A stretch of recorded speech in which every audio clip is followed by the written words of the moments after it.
नमस्कार, मैं दुर्गा प्रसाद। मैं बिल्कुल ठीक ठाक हूँ और उम्मीद करता हूँ आप भी ठीक ठाक होंगे। आज की कहानी है मध्य प्रदेश की।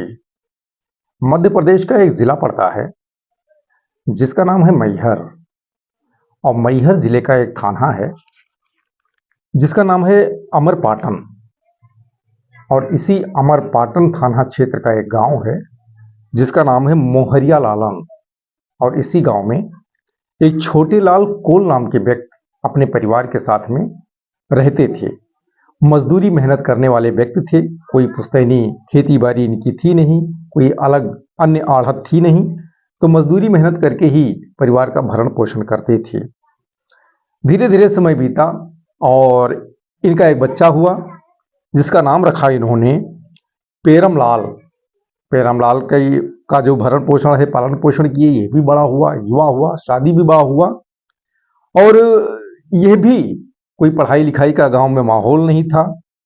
और पढ़ाई लिखाई का जो माहौल होता है वो इस प्रकार से बनता है जब घर में परिवार में पढ़े लिखे लोग हों, गांव या आसपास के लोग भी शिक्षित हों, या ऐसा कोई आधुनिक माहौल हो, तो वहाँ बच्चों का जो और मनोबल होता है, पढ़ाई लिखाई का जो क्षेत्र होता है, इस तरफ जो है रुचि होती है। लेकिन उस गांव का, उस क्षेत्र का, उस परिवार का मजदूरी मेहनत करके ही जीवन यापन करने का अपना एक माहौल था। तो उसी माहौल में पेरमलाल था, यह भी ढल गया। और फिर जब युवा हुआ, शादी विवाह हुआ, तो ये भी मजदूरी ही करने लगा। और मजदूरी से ही ये अपने भी बीवी बच्चों का जो है परवरिश करने लगा। धीरे धीरे समय आगे बढ़ने लगा। जो पेरमलाल कुल था, यानी छोटे लाल का बेटा, इसका भी एक बेटा हो गया। उसका नाम रखा इन्होंने राजभान। उसकी भी परवरिश उसी माहौल में होने लगी, यानी छोटे लाल भी मजदूर, बेटा पेरमलाल कोल ये भी मजदूरी करके। अब जब छोटे लाल का पोता हुआ, यानी पेरमलाल का बेटा राजभान, तो यह भी उसी माहौल में जो है पलने बढ़ने लगा। धीरे धीरे जब ये बड़ा हुआ तो यह भी मजदूरी करने लगा, कभी ठेकेदारी में, ठेकेदारों के साथ में, तो कोई कभी इंडिविजुअल। तो इंडिविजुअल में क्या होता है कि ज़्यादा काम समय पे नहीं मिल पाता है, यानी रेगुलर काम नहीं मिल पाता है। लेकिन जो ठेकेदारी होती है, इसमें पैसे थोड़ा कम जरूर मिलते हैं पर काम रेगुलर मिलता है। इसका कारण ये होता है कि जो ठेकेदार होते हैं ये अलग अलग फैक्ट्रीज में या अलग अलग जो आढ़तिया होते हैं उनके पास जो है जो काम होता है उसका ठेका ले लेते हैं। क्योंकि जो आढ़तिये या फैक्ट्री जो है होती है, वहाँ पे एक एक मजदूरों को बुला पाना संभव नहीं होता है। तो एक किसी कोऑर्डिनेटर यानी ठेकेदार को पकड़ लेते हैं और उन्हीं से मजदूरों की डिमांड करते हैं। तो ठेकेदार का काम यही होता है कि मजदूर कलेक्ट करके उन्हें मुहैया कराना, और वहीं से जो मजदूरी मिलती है उसी मजदूरी में से इनको भी एक उचित रकम कमीशन के रूप में मजदूरों के द्वारा, मजदूरों की मजदूरी में से ही मिलता है। तो यही फायदा रहता है ठेकेदार के साथ काम करने का। बाकी इंडिविजुअल में काम, पैसे तो थोड़ा ज्यादा मिलते हैं पर काम रेगुलर नहीं मिल पाता है। तो जो राजभान था ये ठेकेदार से बात करने लगा। तो वहीं क्षेत्र का एक ठेकेदार था जिसका नाम था दिलीप पटेल उर्फ कल्लू, जो वहीं का एक गांव है खरमसेड़ा, बरहा टोला। खरमसेड़ा के बरहा टोला का रहने वाला था, जो मजदूर सप्लायर का काम करता था। तो राजभान उसी से मिलता है, उसी से बातचीत करता है और खुद को साथ में लगाने के लिए कहता है, काम मांगता है। तो दिलीप तो मजदूर सप्लायर था ही, वो तुरंत कहता है ठीक है राजभान भाई, क्योंकि दिलीप राजभान के परिवार वालों को भी जानता था। हालांकि उसके जो दादाजी थे, पिताजी थे, माँ, ये लोग उसके साथ काम तो कभी नहीं किए थे, लेकिन जानते, मजदूर ही थे तो जानता सभी को था। उसके परिवार के लोग भी, यानी राजभान के परिवार के लोग भी दिलीप को जानते थे कि ये मजदूर का ठेकेदार है, सब जानते थे। लेकिन काम एक दूसरे के साथ नहीं किए थे।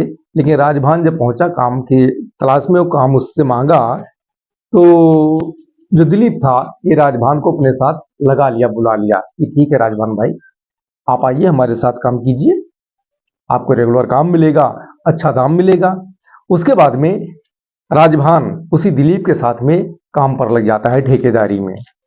तो दिलीप के साथ काम करने वाले बहुत सारे मजदूर थे, जिसमें नर भी थे, नारी भी, यानी पुरुष महिला सब थे। तो जो पुरुष थे उनमें से जो राजभान था ये, और जो महिला पक्ष में थी, महिला मजदूर थी, उनमें से एक लड़की थी जिसका नाम था साधना।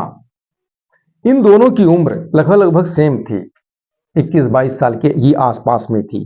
दोनों के परिवार के लोग भी एक दूसरे को जानते थे, पर ये ज्यादा क्लोज नहीं थे। तो आप सबको पता होगा, लड़का हो या लड़की, खासकर जो गांव देहात क्षेत्र होता है वहां पर, शहरों में तो थोड़ा बदलाव आया है, लेकिन गांव क्षेत्र के लोगों में, हालांकि गांव क्षेत्र में भी बदलाव आया है, लेकिन जो माहौल, जिस गांव का, जिस क्षेत्र का माहौल अभी पढ़ाई लिखाई को लेके, जागरूकता को लेके अभी काफी पीछे है, वहां का माहौल पुराना ही माहौल है, फिर भी कुछ ना कुछ परिवर्तन आया है। तो ये दोनों 21-22 साल के थे। तो इस उम्र में परिवार वालों को सबसे ज्यादा चिंता रहती है बच्चों के शादी विवाह को लेके, खासकर लड़कियों के जो परिजन होते हैं उनको, लड़कियों को लेके घर की।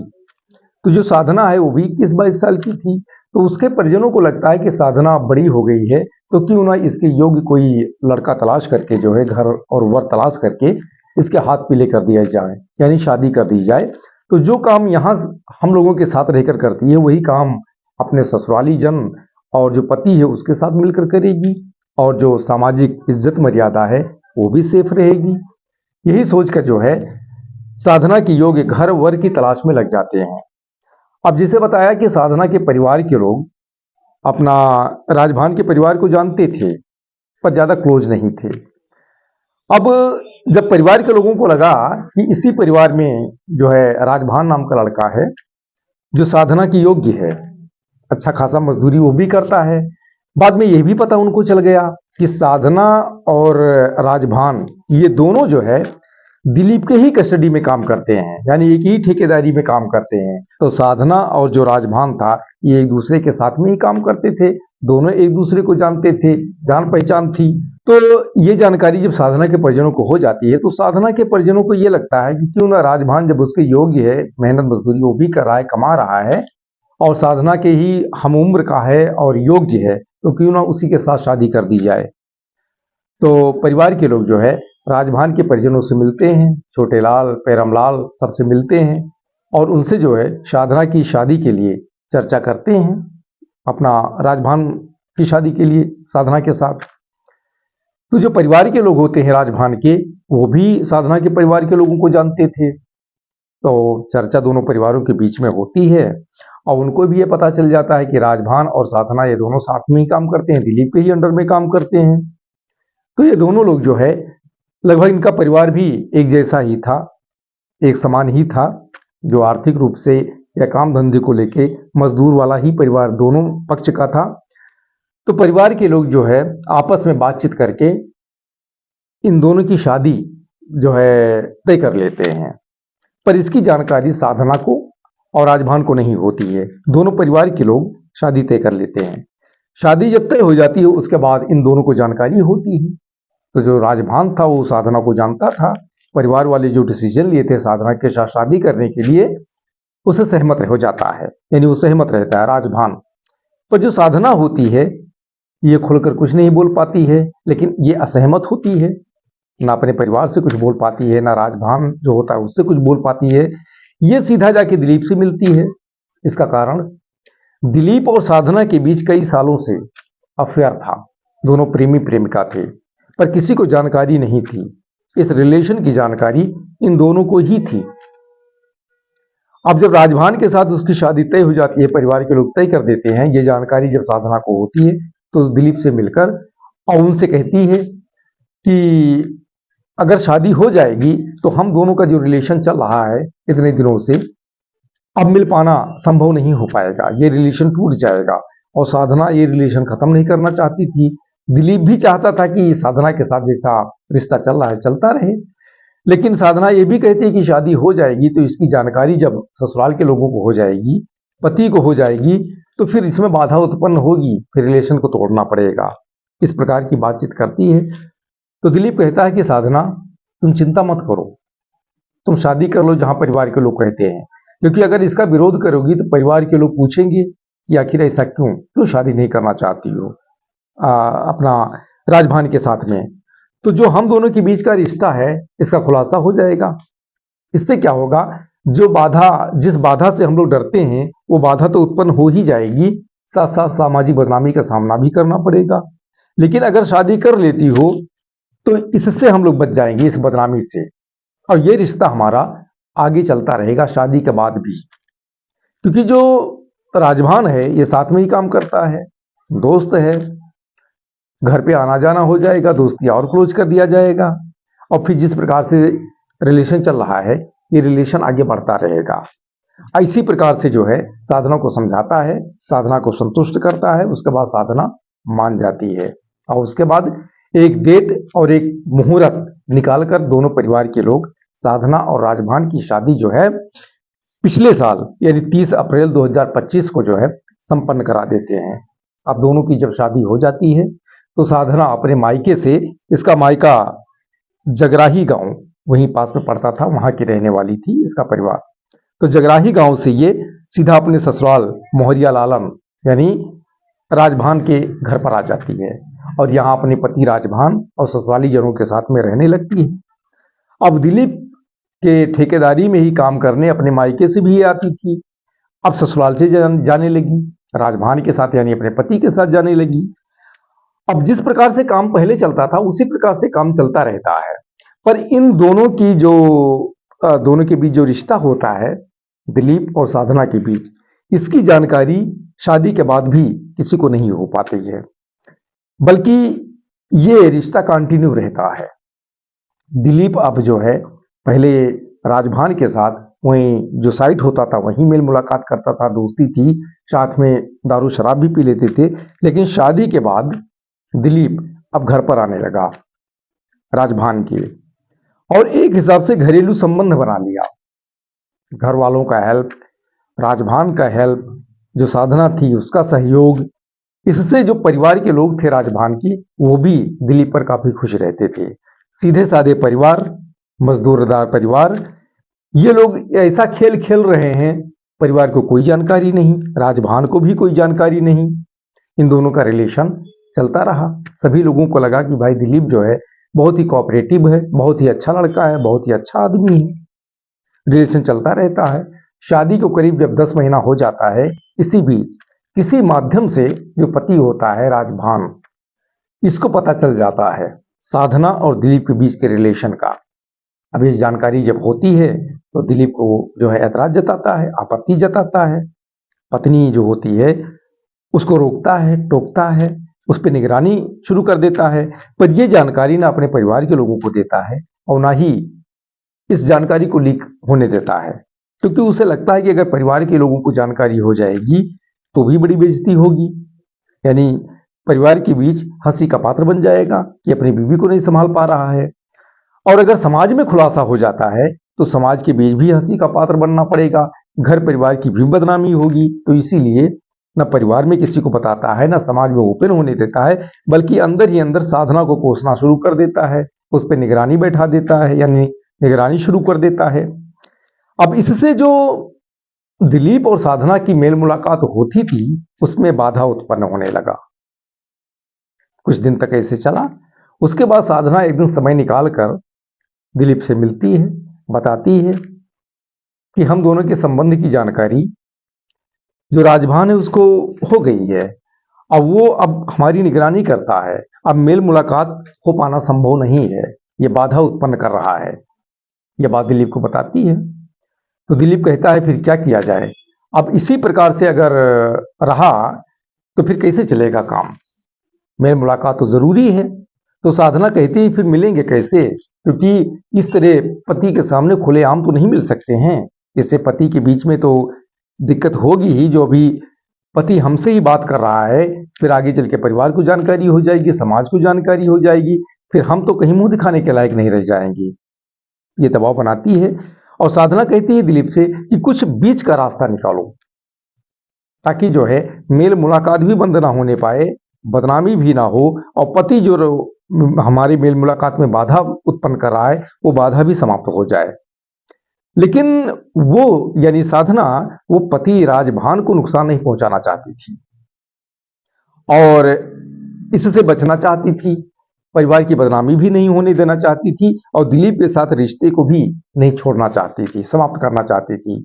इसीलिए उसने बीच का रास्ता निकालने के लिए दिलीप से कहा। तो दिलीप ने साधना को जो है सांत्वना दिया और कहा कि साधना तुम परेशान मत लो, हम तुम्हारे ही हिसाब से कोई बीच का रास्ता तलाशेंगे ताकि हम दोनों का रिलेशन भी समाप्त ना हो और सब कुछ अच्छा रहे, बाधा भी उत्पन्न ना होने पाए। साधना चली जाती है। अब दिलीप सोचने लगता है कि जानकारी इस रिलेशन की पति को हो गई है, यानी राजभान को, और राजभान ही बाधा उत्पन्न कर रहा है, राजभान ही जो है निगरानी कर रहा है। कैसे इस बाधा को दूर किया जाए, कैसे बीच का रास्ता निकल सकता है? उसको समझ में आता है बस एक ही रास्ता है इससे बचने का, कि जो बाधा है, बाधा का जो व्यक्ति है राजभान, इसी को रास्ते से हटा दिया जाए।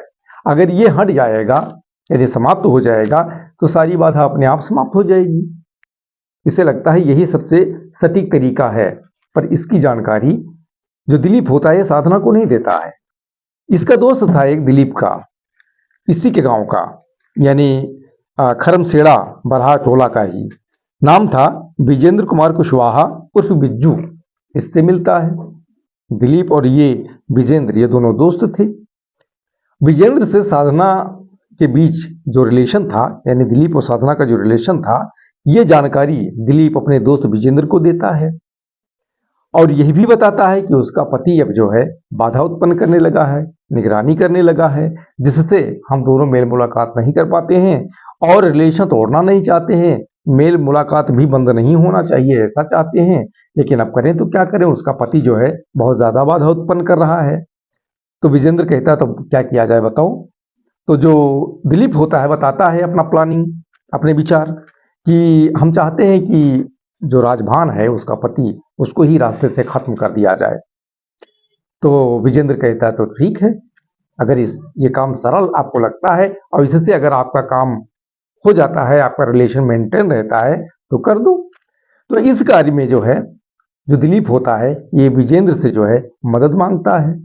विजेंद्र इसके लिए तैयार हो जाता है और उसके बाद में जो विजेंद्र होता है इस काम को संपन्न करने में अपने 3 साथियों को और इस मामले में शामिल करता है, बातचीत करके जोड़ता है। एक का नाम होता है करण केवट और 2 अन्य। करण केवट और 2 अन्य जो होते हैं ये विजेंद्र के रिश्तेदार होते हैं, इनको भी शामिल कर लेता, बातचीत करके सारी बात बताता है। उसके बाद ये 5 लोग मिलकर जो राजभान होता है इसको समाप्त करने का जो है प्लान बनाते हैं, षड्यंत्र बनाते हैं।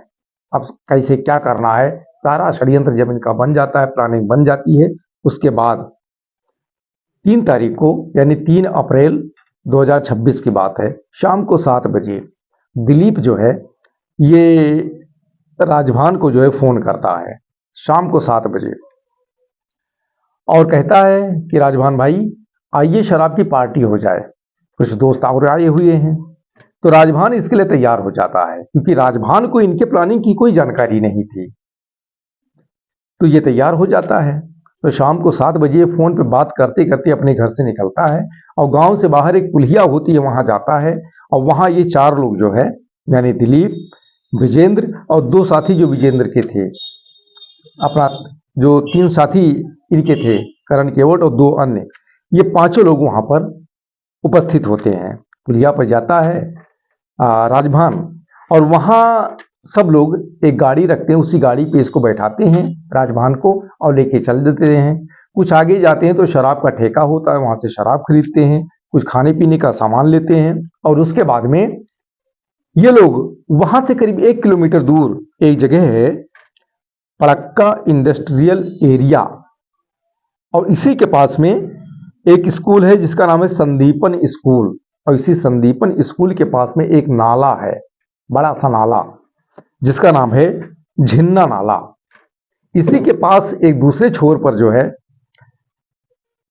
पूरा वीरान इलाका है, उस तरफ बहुत ही कम लोग आते जाते हैं, सुबह शाम शौच वगैरह करने के लिए लोग जाते हैं, बाकी दिन में या रात में पूरा सन्नाटा होता है। वही झिन्ना नाला के पास उसी सन्नाटे में पहुंचते हैं सुनसान जगह पर और वहीं पर ये 6 लोग बैठकर शराब पीते हैं। 6 लोग कौन? दिलीप, विजेंद्र, करण केवट और उसके 2 अन्य जो साथी होते हैं वो ये 5 ये और एक राजभान, ये 6 लोग बैठकर शराब पीते हैं। शराब पीते-पीते ये अपना राजभान नशे में पूरी तरह जब धुत हो जाता है, तो इनका साथी जो होता है करण केवट, ये शराब की बोतल उठाता है और एक जोरदार वार राजभान के सिर पे करता है। राजभान नशे में था, अपना बचाव भी नहीं कर पाता, भाग भी नहीं पाता है, वहीं अचेत होकर गिर जाता है और उसके बाद ये पांचों लोग मिलकर उसको जमकर मारते हैं, यानी अचेत अवस्था में बेहोश कर देते हैं और आखिरी में उसी शराब की बोतल ये तोड़ देते हैं और उसी कांच से जो है उसका गला रेत देते हैं और उसकी सांसें थम जाती हैं और उसके बाद ये लोग वहां से फरार हो जाते हैं।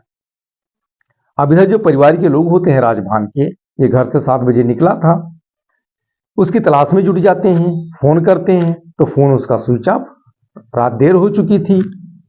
अब उसकी खोजबीन में लग जाते हैं। परिवार के लोगों को जहां जहां लगता है कि जो है जा सकता है वहां वहां जाते हैं, पता करते हैं गांव में ही, क्योंकि परिवार को लगता है कि गांव में ही किसी के घर पे गया होगा, इतनी टाइम बाहर कहां जाएगा।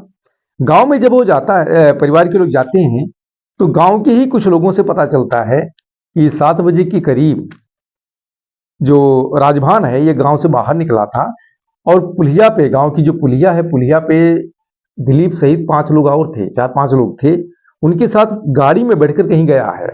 अब परिवार के लोग अंदेशे में हो जाते हैं कि शाम के समय राजभान दिलीप के साथ और 3-4 लोग और उसके साथ में थे, गाड़ी पे बैठ के कहाँ गया होगा। अब परिवार के लोग दिलीप को कॉल करते हैं, दिलीप का फोन भी बंद होता है, बाकी किसी से कोई परिवार का संपर्क ही नहीं था। अब क्या करें। अब अपने स्तर से जो है तलाश में लगे रहते हैं परिवार के लोग, लेकिन कहीं अपना जो राजभान होता है इसका आता पता नहीं चलता है। धीरे धीरे रात बीत जाती है, सुबह जब होती है तो परिवार के लोग अंदेशा में तो रहते ही हैं, रात भर उसी की खोजबीन में और चिंता में लगे थे, सोए नहीं। इधर सुबह जब हुई तो वहीं जो झिन्ना नाला था उसके पास आसपास के गांव के लोग जो है अपना शौच वगैरह करने जाते हैं, तो वहां बॉडी देखते हैं। बॉडी देखते ही गांव के लोग जो है शोर शराबा शुरू कर देते हैं। शोर शराबा सुन के जो आसपास के गांव के लोग होते हैं और नर नारी, वो सब भाग भाग के वहां पर पहुंचते हैं और देखते ही देखते वहां सैकड़ों लोग इकट्ठा हो जाते हैं। अब इसकी जानकारी जब राजभान के परिजनों को होती है तो वो भी वहां पहुंचते हैं और वहां पहुंचते हैं, बॉडी को देखते ही इनके पैरों तले जमीन खिसक जाती है, क्योंकि वो डेड बॉडी राजभान की ही थी।